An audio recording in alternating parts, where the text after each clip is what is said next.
पाती, लेकिन मैं लंगड़ी हूँ। गुड़िया बेटी, क्या आपको भी बेर खाने हैं?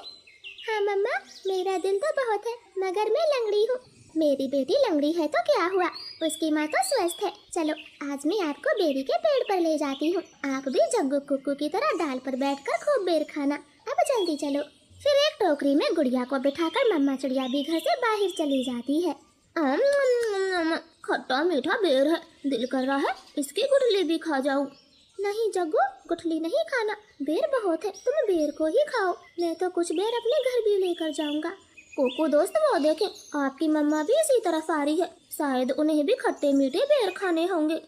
फिर मम्मा चिड़िया गुड़िया के साथ पेड़ पर बैठ जाती है। गुड़िया तो कई महीनों के बाद घर से बाहर आई थी, वो बहुत खुश होती है। यहाँ कितना अच्छा लगता है, खुला आसमान, चारों तरफ पेड़ पौधे और ताजी ताजी हवा। लो गुड़िया बहन, ये बेर खाओ, ये और भी मजेदार है।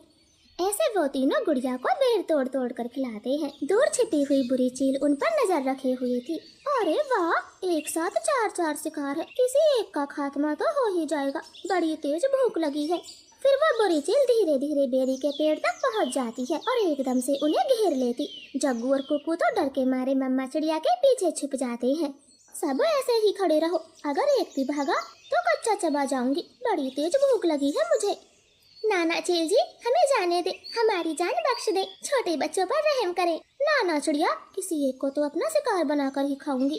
चील उनके सामने बैठी थी, तभी धीरे से जग्गू कौवा कुक्कू के कान में बोलता है, कुक्कू दोस्त, इस चील को गुड़िया को सौंप देते हैं, वैसे भी गुड़िया लंगड़ी है, ये जी कर क्या करेगी, कम से कम हम तीनों की तो जान बचेगी। जग्गू की ये बात सुनकर कुक्कू तुरंत अपनी माँ से बोलता है, मम्मा मम्मा, गुड़िया को यहीं छोड़ दो और चलो यहाँ से, हम अपनी जान बचाते हैं।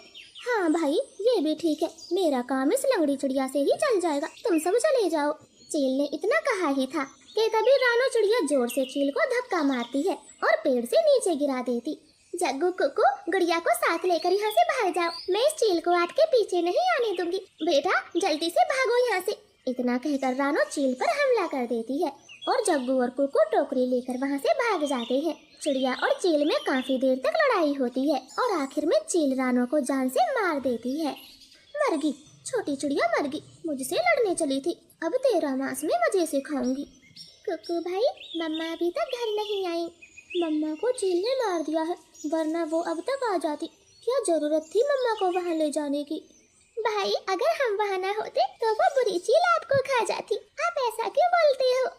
नहीं, हम चील के हाथ कभी ना आते, वो तो तुम साथ में थी, इसलिए मम्मा ने चील से लड़ाई करने की सोची। तुम लंगड़ी थी ना, माँ को तेरी वजह से मरना पड़ा, अब तू ही माँ की हत्यारन है, समझी? ऐसे कुक्कू तो गुड़िया को ही दोषी ठहराता है। अब गुड़िया का ध्यान रखने वाला कोई नहीं था। कुक्कू सारे दिन बाहर घूमता फिरता, वो लंगड़ी बहन का बिल्कुल भी ख्याल नहीं रखता, चाहे वो भूखी हो या फिर प्यासी हो। भाई, सुबह से रात हो गई है, आप मेरे लिए कुछ खाने को नहीं लाए? जंगल में भोजन की कमी हो गई है, अपना पेट भरना ही बड़ा मुश्किल है, ऐसे में तेरे लिए दाना कहाँ से लाता? ऐसा बोलकर कुक्कू तो सो जाता है। गुड़िया को पूरी रात नींद नहीं आती, क्योंकि वो तो कई दिनों से भूखी थी। मम्मा मम्मा, अगर आज आप जिंदा होती तो मेरा कितना ख्याल रखती, अब तो मुझे भी भूखा सोना पड़ता है, मैं क्या